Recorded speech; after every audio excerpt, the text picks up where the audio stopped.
I'm Liz Faublas, and this is Currents. Tonight, we keep watch on the plight of nuns and orphans under fire in a Syrian war zone. We'll update their life and death struggle in a moment, but we begin with another group of holy women facing a threat from the federal government that could bring their charitable work to an end. The Little Sisters of the Poor are a Catholic religious order dedicated to caring for the elderly poor. Now they face a horrible choice: violate their vows or pay millions of dollars in fines because of the Obamacare abortion mandate. The nuns have decided to fight to preserve their right to serve the poor. They filed a class action suit in federal court to stop the government. Currents correspondent Conrad Aderer now tells us more about the Good Sisters' work. The Little Sisters of the Poor care for people in their final years who have nowhere else to go. One of the places they do that is in Queens Village, in our diocese. The government says they're not a religious organization. Their actions and their faith say they are. When the people you care for look up at you, they want to see Christ's face. When you look down at them, you have to find Christ's face. We're here to live for Him and the elderly. That's our life. They care for the elderly poor from all faiths. Their mission is to see Jesus in the most vulnerable and to fill their lives with love up to their final moments. But you know that in every encounter, when you're feeding them or assisting them in any way, helping them into a chair, listening to them, all those are opportunities when we meet Christ really living in them. And then we bring Christ to them and ourselves. Is the most beautiful moment. And when they've finally gone into the hand of God, you know they're there.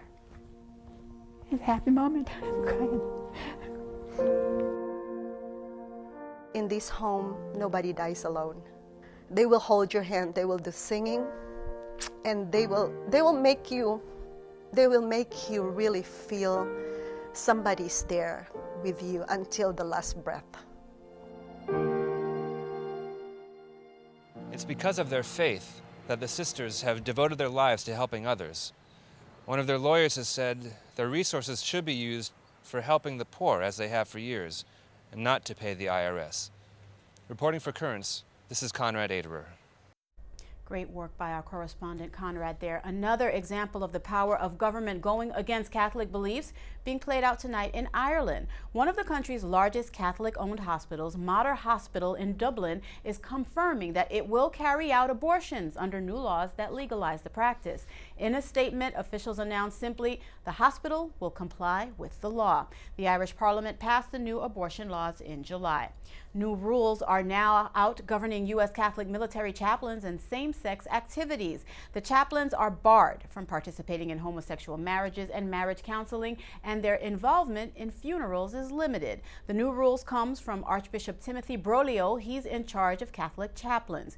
The rules were issued the day before the release of Pope Francis's interview, in which he said the church is becoming obsessed with, quote, issues related to abortion, gay marriage, and the use of contraceptive methods. Catholic teachings on important social issues, along with the freedom to follow the church, are enshrined in a document known as the Manhattan Declaration. News director Ed Wilkinson and Currents chief correspondent Bill Delano traveled to Columbia University to ask one of the document's authors, Cardinal Timothy Dolan, how the declaration should be read today in light of Pope Francis's historic interview.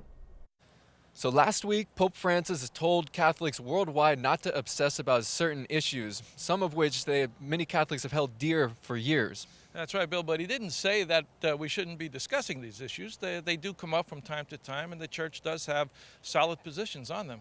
Those positions are embodied in a famous document known as the Manhattan Declaration. It was created by some of the top religious names in the country. Over 500,000 people have signed it, publicly backing religious liberty, traditional marriage, and right to life. Each year, many of them gather together to reinforce their stance, which the Cardinal of New York, one of the Declaration's principal authors, says is in line with the Pope's recent message. How does an evening like tonight fit into what the Pope is talking about? Right on target. He says let's put it under the broad perspective of prayer, the culture of life, outreach to people. That's what this is all about. It's a teaching moment. While the Pope says Catholic teachings are firm and forever, he's expecting Catholics to not focus only on social issues, but to create a new balance to make the church even stronger. Were we obsessing tonight? I don't think that it's obsessing. I think there's a needs to be a balance of focus on all issues, and social issues are obviously an important part of our culture, and so I think it's good that certain scholars and certain activists have a particular vocation. The Pope says that he's been reprimanded for not speaking out on pro-life and traditional marriage, saying he worries that the Church has become obsessed with these issues. The night's moderator said that if it seems like obsession, then that's because of the other side. There are people who are obsessed, but I think most people who are in the battle for life, in the battle for marriage, on the contrary, they're not obsessed with it, but the enemies of these things are obsessed, and so they sort of force Christians to say, wait a second, that's not what we believe. The Holy Father himself says Catholics need to be in the political arena. How does an event like this around religious freedom fit in with what the Pope's been talking about? The Pope, well, first of all, before he gave that interview, the Pope made a very emphatic statement about politics. He said Catholics must be in politics. Everything discussed was political, and in the heat of the debate, things could seem obsessive. Somebody just told me, I wonder if I'm one of those people who are obsessing. I ask that myself sometimes, and that's why hearing the words of our shepherd always speak to the heart. There's no reason to think whatsoever that a strong voice and a determined voice is somehow obsessive. But if our heart is attached only to one issue rather than the fullness of the gospel, that's obsessive. Obsessive or not, the Cardinal of New York says events like these need to keep happening because of today's political climate. Now there seems to be some sort of oppressive thought that religion should have nothing to do. It needs to be maybe a hobby at best, a superstition at worst, and keep it to yourself. It's extraordinarily private. We know, well, religion is personal. It's sure not private. By its very nature, we bring our light to the world. So as you could tell from tonight's panel discussion and speakers and from our package, these are some very complex issues. Clearly, there can be some discussion about these issues. We're talking about religious liberty. We're talking about life. We're talking about marriage. And what we're learning tonight, I think, is that these are not simple issues, but you can come to learn some truth about it through common sense and reason, and also the gift of faith. So from Columbia University, for Currents, my name is Bill Delano. And I'm Ed Wilkinson. All right, coming up, the desperate struggle by nuns and orphans to survive, trapped under fire in the Syrian war. The latest news next.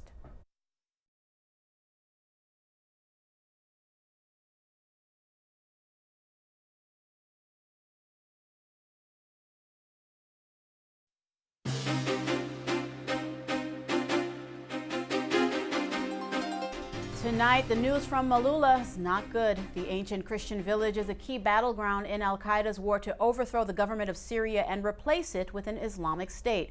Currents first reported yesterday frightening news from Malula. Some 40 orphans and nuns are trapped inside a convent, pinned down by wicked firefights between the terrorists and the troops.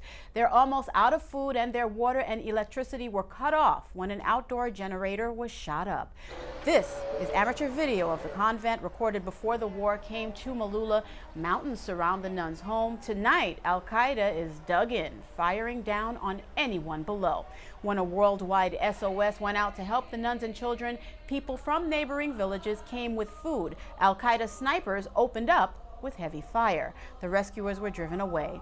An international Red Cross relief mission to the convent also failed when the terrorists turned their guns on them. Tonight, the situation at the convent is dire, nearly deadly. And we have another example of the Stone Age depravity that is a way of life for the al-Qaeda Taliban terror allies. In Pakistan, a strong earthquake has killed more than 300 people and devastated many regions. When a relief helicopter flew into an especially hard-hit area, the terrorists launched rockets at the rescuers. The aircraft was not hit. On Sunday, the Taliban staged the worst attack against Christians in Pakistani history, bombing a church and killing 85 parishioners.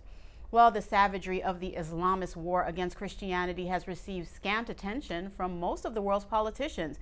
Only Pope Francis and the Catholic Church have been raising their voices, demanding an end to the slaughter and pushing for peace. One Catholic cardinal who is very close to the heartland of the war, the Middle East, makes that point. The way the international community is tackling the Syrian crisis is disappointing. That's the opinion of Lebanese Cardinal Bechara Boutros Rai. The Maronite Patriarch of Antioch said that only the Pope has made solid statements against war, and he believes that the profitable weapons trade explains the silence of most countries. What is happening in Egypt, Syria, and Iraq is that a lot of Eastern and Western countries support fundamentalist groups, when the truth is that in general, Muslims are moderate. It is sad to see that some countries of the West and East give material, economic, and diplomatic support to groups like Al-Qaeda, and all in the name of democracy. The cardinal says he's worried about future tension that may arise between Christians and Muslims. They've lived together for more than 1,000 years, but he fears their good relationship may disappear. He says he feels disappointed with the way some traditionally Christian countries pursue war instead of peace. The promotion of war by the West and East is killing what took us 1,400 years to build. It is sad that the Western countries that consider themselves to be Christian have lost their morals. They just make profits from the weapons trade and create new problems. It is sad and also very shameful that the Western world stands in such a situation in the 21st century. Cardinal Rai is the head of one of the oldest Christian communities in the world. And for him, wars prompted by Western countries are responsible for the massive exiles of Christians in the Middle East.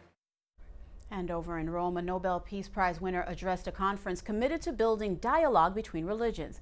Oscar Arias won his award as president of Costa Rica after getting Central American countries to stop fighting and start talking to one another. Now he says UN efforts on Syria, especially related to chemical weapons, are just not enough. I hope that the resolution will not just focus on having Syrian government give up their chemical weapons, but also to reach a ceasefire that will put an end to the civil war as soon as possible. In the end, it all depends on the values of each government. Up until today, they place their interests above their values. The Nobel laureate says he looks forward to the day when values come before the interests of weapons manufacturers. And in the wider war Al-Qaeda is waging 1 day after the massacre at the mall in Nairobi, Kenya ended, the terrorists have launched new attacks in the African country. The terrorists invaded the towns near the border with Somalia. At least 3 are dead and about a dozen wounded.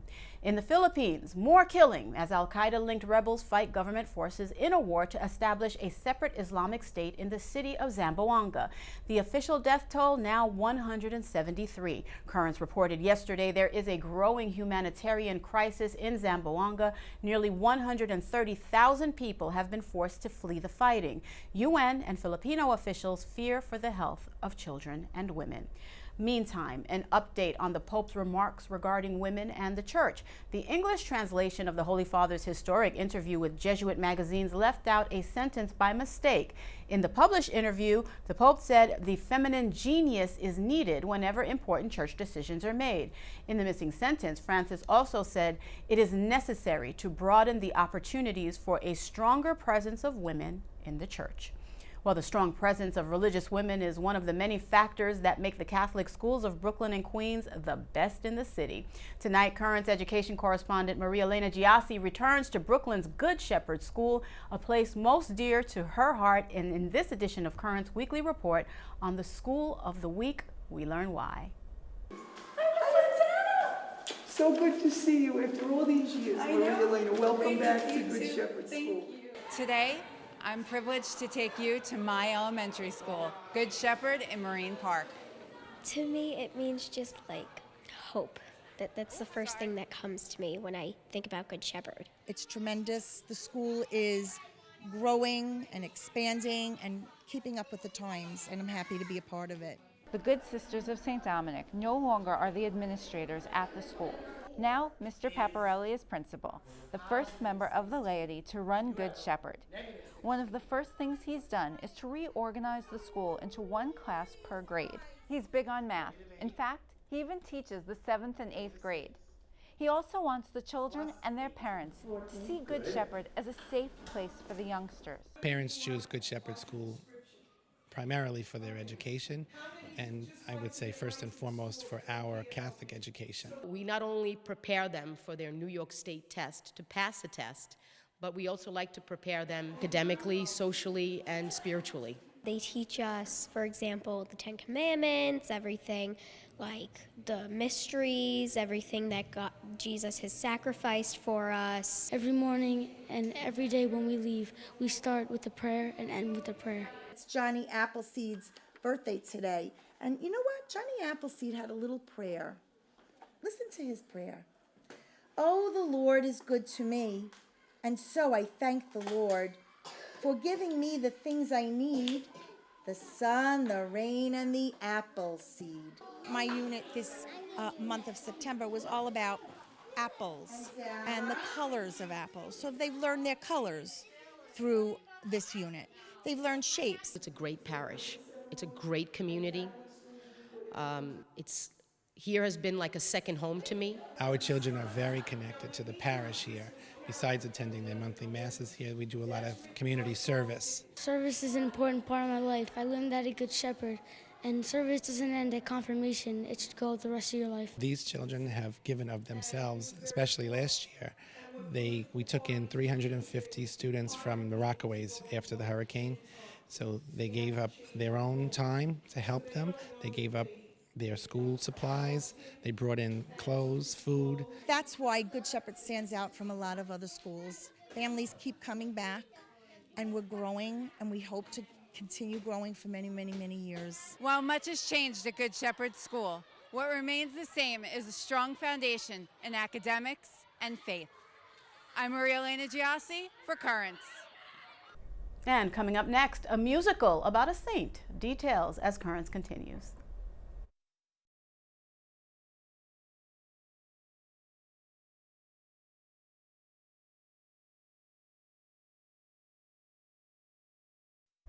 Earlier in the broadcast, we reported on the Manhattan Declaration, a proclamation of family values and religious freedom. At the Vatican, church leaders are about to celebrate an anniversary of important work involving the family. Back in 1983, Pope John Paul II authorized the Vatican to prepare a document that addressed the role of the family in modern society. After months of work, they came up with a charter of the rights of the family. 3 decades later, the Pontifical Council for the Family is getting ready to mark the Charter's 30th anniversary with a special presentation on how the document impacts women today.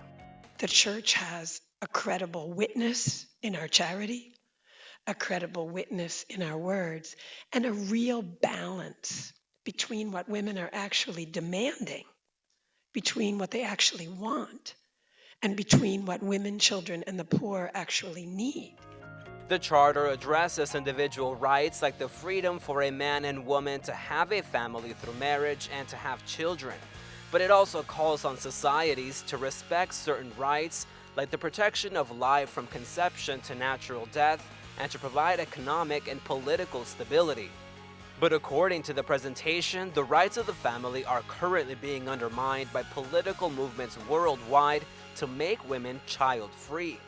Those movements present their policies as the key to education and work access, but ignore what women actually want. They wish to take care of their children, to do justice at home. They also wish to make their contribution in the public square and to see complementarity recognized there as well as home. The current agenda by leading feminist organizations does not respect women's wishes. Instead, Alvarez argues that world governments have been focusing too much on reproductive issues rather than helping out women and their families who choose to have children. That includes providing them with options to care for their children while earning and living with dignity. They called out politicians who are not being held accountable for providing for the rights of families. That takes a brave position that the family is indeed the most desirable place, the safest place, the place of actual greater freedom for women and children and men. The presentation also argued that the poor are the ones who suffer most from policies that do not support the rights of families, and that ultimately it's world economies that will pay the price if families continue falling apart. The Pontifical Council for the Family will celebrate the Charter's 30th anniversary at the end of October with a plenary assembly, ending with a pilgrimage of the families to Rome. A new stage show about John Paul II is set to debut in January. Now, I won't have the glitz of The Lion King, but it will be a musical. Entitled Carol Wojtyła, The True Story, it will depict the life of the future pope. The musical score has been written by Noah, an Israeli pop star who knew John Paul and sang Ave Maria for him at an audience in St. Peter's Square. She recalled that performance when she returned to Rome at Christmas time, when she again sang Ave Maria. In her introduction, she spoke words that could have come from the desk of Pope Francis. Another amazing opportunity I was given by your country was to perform in the Vatican some years ago for Pope John Paul II. I had a chance to perform the song that I'm going to sing now, which is originally a Christian Catholic prayer, but I wrote new lyrics to it. Gil and I created a song which was actually a personal prayer for peace. There's a great deal of open-mindedness in inviting me, us, as Jewish Israelis to perform in the Vatican with this really universal prayer for peace. For me, that is also a sign of great hope, because I do believe that only the breaking of barriers between religions can bring this world to a better place. And it is possible. It's just a matter of choice, really. So with this song, I would like to leave you. Wish you a happy holiday, whatever holiday you celebrate. Hope that the spirit of goodness, sincerity, and generosity will be always in your hearts.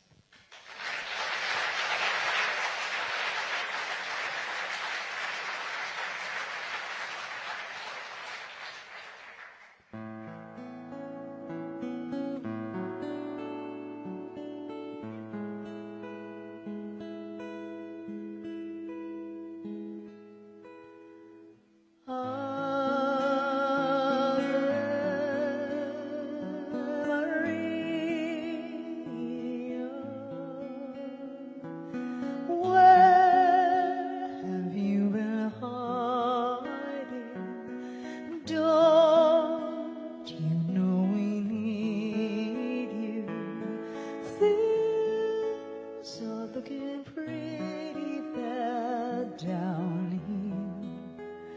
I know that there is beauty, gentleness, and laughter. These are things you always stood for. Help us find them too. Hey there, Maria, Santa Maria, Maria. May I take a liberty and say that it's a shame to me not to live in harmony. We're all just hoping someone will step forward singing Amen.